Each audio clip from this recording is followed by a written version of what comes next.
اتحادی تو ویسے زیادہ ہیں، پی ٹی آئی کی اپنی سیٹیں تو 155 ہیں، اور باقی جو ہے ان کے وہ اتحادی ہیں تقریباً جو 22-23، تو ان میں سے 17 کے تو یہ معاملات چل رہے ہیں کہ 5 کاف لیگ کے، 5 باپ پارٹی کے، ان میں بھی شاید ایک آدھے ادھر جائے، اور 7 جو ہے متحدہ کے، جی ڈی اے کے بھی ہو سکتا ہے کہ فہمیدہ مرزا صاحبہ ووٹ نہ دیں، باقی وہ جو لگ رہا ہے کہ مہر صاحب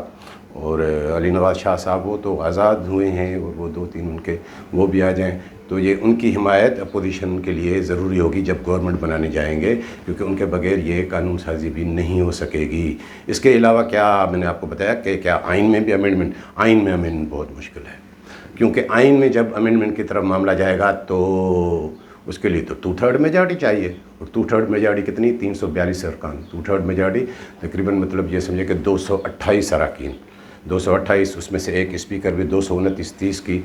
وہ حمایت درکار، تو وہ ابھی تو اپوزیشن کے پاس 163 ہے، یہ 17 اتحادی بھی مل جائیں تو یہ 180 ہو جائیں گے، اور منیر مل جائیں بھی تو اس کے لیے پھر متحدہ کو جو ہے پی ٹی آئی کے تقریباً 41-42 اراکین کی حمایت ہو، تب بھی جا کے یہ معاملہ بنے گا کہ 2/3 میجارٹی کا، کہ وہ کچھ وہ اس میں کر سکیں، لیکن مجھے نہیں لگ رہا کہ یہ آئینی ترمیم والی وہ معاملات نہیں جائیں گے، یہ انتخابی اصلاحات تک کی معاملہ یہ رہے گا۔ اسی لیے میں آپ کو بتا رہا ہوں کہ آئندہ والی حکومت کے لیے بڑا چیلنج یہ بھی ہوگا، اور کیا آئندہ والا جو حکومت منتخب ہوگی، کیا پیٹرول کے نرخ کہاں کھڑے ہوں گے، ڈالر کہاں کھڑے ہوں گے، اور ہمارے لوگوں کی آپ کو پتہ ہے کہ جو اور وہ ان کو کیوں نہ کریں، انہوں نے جتنا بھگتا ہے وہ تو فوری کہیں گے کہ ریلیف چاہیے، اب فوری ریلیف دینے کے لیے حکومت کے پاس کیا ہوگا، تو یہ خود جو ہے گورنمنٹ جو اب یہ گرا تو لیں گے، لیکن آئندہ گورنمنٹ میں جو بڑے بڑے چیلنج ہوں گے وہ کیا کوئی آسان بات نہیں ہے، تو آگے پہ نظر رکھیں۔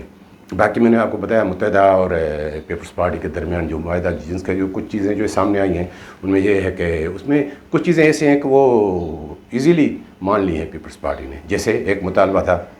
کہ رورل اور اربن شہری اور دیہی علاقوں میں 40% جو ہے نوکریوں کا کوٹا سرکاری، وہ تو ویسے ہی قانونی طور پر ہے، اس میں کیا قباحت ہے، قانونی طور پہ یہی ہے، اور اس پہ جب ان کے درمیان مذاکرات ہوئے تو انہوں نے کہا کہ بھائی وہ تو ہم کر رہے ہیں، تو متحدہ کو یہ شکایت تھی کہ نہیں صحیح طریقے سے اس پہ وہ امپلیمنٹ نہیں ہو رہا، اس کا بھی جائزہ لیں، چلو اس کا بھی جائزہ لے لیں گے۔ دوسرا مطالبہ جو آیا وہ یہ آیا کہ 2008 میں جب پیپلز پارٹی کی حکومت بنی تھی، اس کے لے کر اب تک زیادہ تر جو ہے کراچی میں جعلی ڈومیسائل بنے ہیں،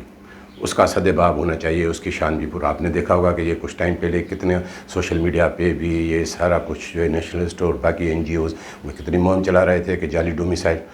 ڈومیسائل تو کون نہیں چاہے گا، پیپلز پارٹی بھی چاہے گی کہ ہاں بالکل یہ ہونے چاہیے کہ جعلی ڈومیسائل اس سینس میں کہ دیگر صوبوں کے جو لوگ یہاں رہتے ہیں اب وہ ان کا وہ حق بنتا بھی ہے یا نہیں۔ اب یہ اور بات ہے کہ وہ اس کو بھی قانون کو اگر دیکھا جائے تو جو 1-1.5 سال سے وہاں رہتا ہے تو وہ اس کا وہ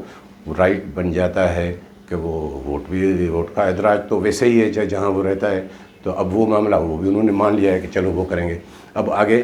ظاہر ہے یہ جو بھی میں آپ کو بتا دوں کہ یہ کوئی وہ معاملہ نہیں ہے کہ جو آپس میں جو بس یہ جھپیاں بپیاں تو پڑتی ہیں، لیکن کہ یہ سیاست ہے، یہ کوئی کسی نے ایدھی سینٹر عبدالستار ایدھی صاحب اللہ اس کو بری کی رحمت کرے، وہ تو بڑے آدمی تھے، یا سیلانی والا سینٹر تو میں آپ کو بتا دوں کہ یہ کوئی سیاسی جماعتوں کے درمیان یہ جو لین دین معاہدے ہوتے ہیں، یہ کوئی ایدھی سینٹر یا سیلانی کا مسئلہ نہیں ہے، ہر کوئی اپنے مفادات دیکھتا ہے۔ اب متحدہ کی خواہش ہے کہ پرانی ہم جو ہے صورتحال میں آ جائیں، جو کبھی وہ میرپور خاص سے بھی جیتے تھے، حیدرآباد سے بھی اس مرتبہ انہوں نے ایک سیٹ لوز کی، اور کراچی تو ویسے ہی تھا، تو اب وہ پولیٹیکل قوت وہ اپنے ہم کیسے آئیں، تو اس میں ایک بات یہ ہے کہ بھائی کراچی میں بھی کسی حد تک کراچی کے ایڈمنسٹریٹر جو بلدیاتی اداروں کے ہوں گے، حیدرآباد کے اور میرپور خاص کے، وہ ہماری سفارشی کردہ جو ہے لوگ ہوں گے، تو وہ بھی مجھے جو تھوڑا محسوس ہوا کہ ہاں وہ انہوں نے وہ مان لیا کہ ٹھیک ہے یہ بھی کر لیں گے، اور کچھ جو ہے چند پولیس افسران اور جو باقی جو بیوروکریٹس جو ہے سول بیوروکریٹس وہ ان شہری علاقوں میں وہ بھی ان میں بھی ان کو حصہ دیا جائے گا، ان کے سفارش کردہ ہوں گے، اور سندھ پبلک سروس کمیشن میں بھی جو 12-13 ممبران وہ بنتے ہیں کمیشن کے، وہ اب اس کے معاملات ہیں کہ اس میں بھی نمائندگی چاہیے، 1-2 ممبر ان کے ہونے چاہیے، باقی 3-4 وزارتیں بھی ملیں گی، معاون خصوصی بھی ان کے بنیں گے، اور 1-2 کوئی جو ہے اور جو مشیر بھی ان کے لگ سکتے ہیں۔ اب وہ بعد میں طے ہوگا کہ کون سے محکمے کیا محکمہ بلدیات کی صوبائی وزارت جو ہے متحدہ کو ملتی ہے یا نہیں، یا بڑے محکمے ہیں ایجوکیشن، ہیلتھ، ان میں سے کیا یہ بعد میں معاملات طے ہوں گے۔ تو یہ معاملات ان میں جو ہے ہو گئے ہیں. اب دیکھیں کہ یہ معاہدہ طے ہونے کے بعد نئی حکومت جب بنتی ہے تو پھر دیکھیں گے کہ سندھ کی قوم پرست جماعتوں کا کیا ریئیکشن آتا ہے، اب ان کی بھی سیاست شروع ہوتی ہے یا نہیں. باقی کیا میں نے آپ کو بتایا کہ امپائر جو نیوٹرل ہوا ہے، آگے چل کے دیکھیں گے کہ یہ امپائر نیوٹرل ہونے کی بات اب کون کرتا ہے، اب کس کو کیا شکایت رہتی ہے کہ اب امپائر نیوٹرل رہا بھی یا نہیں رہا، کیونکہ ہمارے ملک کی جو سیاست ہے اس میں وہ ایسے ہی کچھ وہ کھیل ہوتے رہے. باقی میں آپ کو بتایا کہ ڈائریکٹر فوڈ صاحب کے متعلق اب یہ معاملہ ہے مٹیاری کا اور حیدرآباد کا. میں آپ کو بتا رہا ہوں کہ جیسے گزشتہ ویلاگ میں بتایا پکڑ دکڑ یہ سارا دندہ جو اسی پہ لگا ہوا ہے کہ گندم پکڑو، اس میں صرف یہ نہیں سب شامل ہے. میں آپ کو ایک تعجب کی بات بتاؤں کہ اس میں وہ موٹر وے پولیس وہ بھی شامل سب نہیں ہیں. کہیں کہیں علاقوں پہ وہ آپ کو تعجب لگ رہا ہوگا موٹر وے پولیس کیسے، وہ بیوپاری جن کی گندم پکڑی جا رہی ہے تو وہ موٹر وے پولیس میں جو ان کے جو ہے وہ لوکل یہ نیشنل یہ وہ موٹر وے کی بات نہیں کر رہا، پولیس تو ایک ہی ہے. یہ نیشنل ہائی وے یا انڈس ہائی وے وہ ان کے ساتھ جو ہے ان کے تعلقات وہ ان کو آ کے کہتے ہیں کہ فوڈ والوں کو یا ان کو بھائی یہاں چوکی نہ لگائیں، ٹریفک جو ہے جام ہوتی ہے، ادھر کرو ادھر کرو. ان کے پیچھے کون ہوتے ہیں؟ وہ بیوپاری ہوتے ہیں کہ یہ ہمیں پیسے دینے پڑتے. باقی پکڑ دکڑ میں آپ کو بتا چکا ہوں کہ جتنی ہوگی کہ وہ عوام پہ ہی اثر پڑے گا، عوام ہی بھگتے گا. گندم مہنگی ابھی وہ بھگت رہا ہے، ابھی نئی فصل آئی ہے پھر بھی آٹا سستا نہ ہو تو یہ کیا ہے، یہ ان کی فوڈ والوں کی ساری وہ کرپشن ہے. تو میں آپ کو بتا رہا تھا کہ مبینہ طور پہ ایک معاملہ آیا ہے کہ ڈائریکٹر فوڈ صاحب امداد علی شاہ صاحب کے جو ہے وہ بھانجے ہیں، کوئی تراب شاہ وہ مٹیاری کے ہیں. اب وہ کچھ دن پہلے مجھے وہ یہ اطلاع ملی کہ انہوں نے بھی جو ہے وہ آئے اور جو ہے وہ کہا کہ میں اس کا وہ تو وہاں پہ اپنا جو ہے بھائی شو کر رہا تھا ان کو کہ میں ان کا بھائی ہوں، اور وہ ان کو گندم چھڑائی. اور وہ باقی جو سعید آباد اور حالانکہ وہ میں آپ کو پہلے بھی ایک دو ویلاگ میں بتا چکا ہوں گزشتہ سیزن کے دوران کہ وہ اسلم میمن اور وہ فیاض میمن اب وہ معاملات وہ بھی ہیں.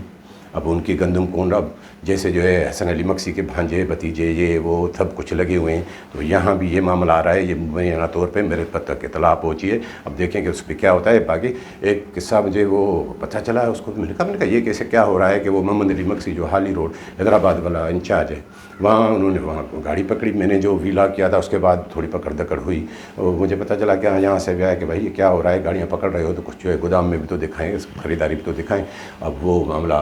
تو کچھ مجھے تو بڑا عجیب لگا کہ کوئی ایک دو ٹرکیں انہوں نے جو اتاری، پھر معاملات پتہ نہیں کیسے طے ہو گئے اور وہ پھر اتاری گئی گندم، پھر لوڈ کر کے پھر وہ ٹرکیں وہ تقریباً 2 نکل گئی.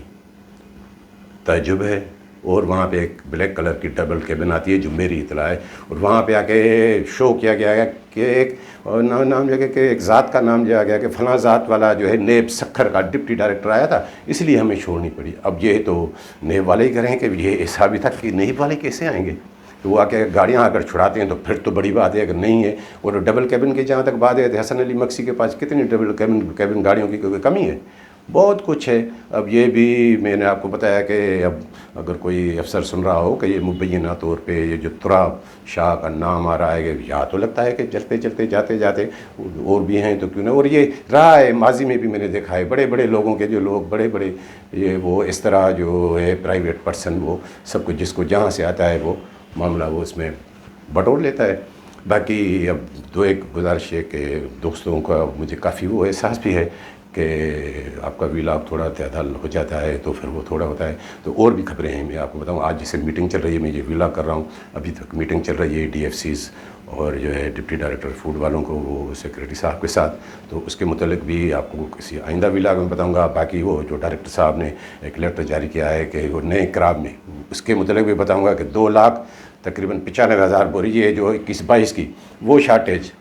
اب ان کو کیا موقع فراہم کیا گیا ہے، اس پہ 31 مارچ تک کیا کریں، وہ بھی ایک بڑی لمبی چوڑی کہانی ہے. سارا ایک فراڈ کا معاملہ ہے. اور پرانے کراب کی کتنی شارٹیج ہے صرف نوشہر و فیروز میں ایک ضلع کی بتا رہا ہوں کہ 2,90,000 بوری. اور باقی سندھ میں کیا ہے، کشمیر میں کیا ہے، اس کو اگر ملایا جائے تو یہ کتنے اربوں روپے کی گندم ہے. تو یہ آپ کے وہ ٹائم بڑھ جائے گا. یہ میرے پاس ہے، کوشش کریں گے کہ کل آپ کو یا پرسوں بلکہ کوشش ہوگی کہ کل ہی آپ کو جو ہے اس پہ ویلاگ میں آپ کو اس کے تفصیلات سے آگاہ کریں. تو یہ تھی آج کی ویڈیو پسند آئی ہو تو دوستوں کے ساتھ شیئر ضرور کیجیے گا، لائک ضرور کیجیے گا. ملیں گے اگلی ویڈیو کے ساتھ.